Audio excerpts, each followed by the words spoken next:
that you've returned to us. Thank you very much for those and all the effort that went into them. I think they were largely very good and obviously reflected lots of hard work. I wonder if I could just make 4 basic points that probably apply to all in some measure, and that may be helpful just from a very technical point of view in making sure that the Gobbet is the best reflection of your understanding of the critical issues of the text, so that you give a good account of yourself in the exam. Firstly, just make sure that when you address a critical issue, you don't just state a position. What they're looking for is critical analysis. You need to state a point, but then you need to state an alternative, and then you need to explain how you've arrived at which of the 2 or 3 or many more options you've come to, which you've concluded and why. If any of those elements are missing, then you haven't really given a full account of yourself as a scholar. All you're doing is just stating ideas without analysing them. So here's a kind of example of how a piece of argument might go, and you probably do need all of the bits of this framework.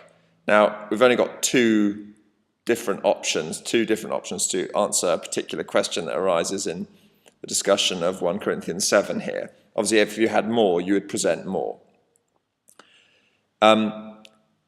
So you're looking at the current, this is an example, and I'm going to take you through this idea that you state the question, or you state the issue, you state one argument, you state one explanation, you state another one, state argument A, state argument B, and then you analyse those arguments, and then you finally conclude, and then you've finished on that particular point. So, for example, you state a question, you get to 1 Corinthians 7:1, and you realise that there's this question about not touching or not having sex with your wife or whatever. Why is it, and obviously reading that then makes you ask the question, why are the Corinthians inclined not to have sex within marriage? The critical examination of the text begs that question. So in answering that critically, if you want to show that you understand the nuance of it, you're not just going to give one answer. What you need to do is present various different answers. So you might, for example, say, well, some people, like Thistleton, e.g. Thistleton, think this is a result of an over-realised eschatology. And there's a great article online of his where he quotes C.K. Barrett on a similar line. Who's got this nice little summary of it. There is no not yet to qualify the already of realised eschatology. Should be an F. You might say an alternative explanation is that of Schmittal's, which is to say that this is the result of Gnosticism, or Gnostic approach.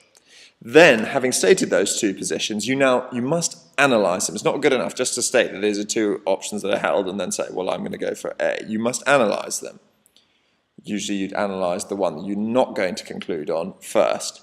So, argument B, the Gnosticism one. You might say, well, this is a reasonable argument in as much as a good-bad spirit-flesh dichotomy does explain the rejection of sex as a carnal activity. However, Gnosticism as a concept in first century is discredited. The Gnostic documents like the Nag Hammadi are all 2nd century and onwards. So that discredits that argument. Argument A does have some weaknesses. Not believing in a future bodily resurrection, 1512, does not necessarily mean believing that general resurrection has already happened. And some scholars who point at over-realised eschatology depend too much on a reading of 1 Corinthians 15. However, you might say over-realised eschatology is a sufficient explanation of why the Corinthians are inclined not to have sex with marriage, because over-realized eschatology does not depend on 1512. It could just be that regardless of whether they thought the resurrection had happened or not, they were placing all their weight on the experience of transformation in the past and present, so that resurrection or anything like that in the future was no longer important. And of course it has strong explanatory power. If you think that you are super spiritual, you believe that you're empowered, you're able to live an extreme kind of ethic. Once you've done that, once you've explained argument A, argument B, you've analysed them, then you need to conclude. In conclusion, I conclude, for example, that what stands behind the Corinthians asceticism is over-realised eschatology. Because, for the reasons that you've already just stated. Having said that all in a roundabout way, obviously the important thing is to be concise. But you must go through all of those steps of the argument. Otherwise, you're not actually bringing a critical mind to bear on it. Secondly, think about structure.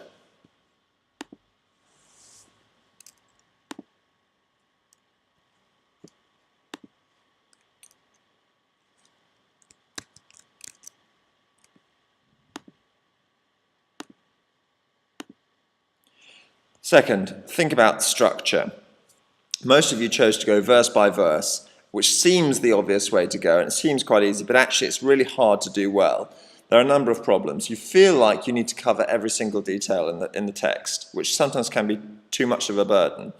And if you don't cover a verse well, it very stands out. You're going verse 1, verse 2, verse 3. Well, let's say you don't really want to say anything about verse 3, but you feel compelled to say something, otherwise the structure of your essay looks a bit silly. Why has he not said anything about verse 3? Thirdly, you end up having to repeat yourself, because often there's a particular line of thought that is relevant to a number of different verses, and that's quite inefficient, and you have to sort of say under verse 4, as I already said, under verse 2, this particular thing stands out. In this particular case, mutuality, this idea that women and men get treated the same way, stands out in various different elements of the text. And it'd be great to just tackle it once rather than have to come back to it every time. So if you want to go verse by verse, recognise those problems and be aware of them. I think actually a better approach is to, and this is the great skill of goblet riding, is right at the beginning to pick out the points that you want to address. You're not going to go through everything, but right at the beginning you're going to say, okay, there are 4 things or 5 things that I really want to nail in this goblet. Okay, the key elements of this passage that I will discuss are blah, blah, blah, the balance between men and women in marriage, Paul's understanding of Corinthian asceticism, whatever those particular points are, and I will comment on them in turn. You've given yourself actually a mini essay plan. So now you know where you're going, and you're not just relying on going from one verse to the next. And as you do that, have a good think. You need to ensure a balance. So you need to think ahead. What are the key points that are addressed here in this particular passage?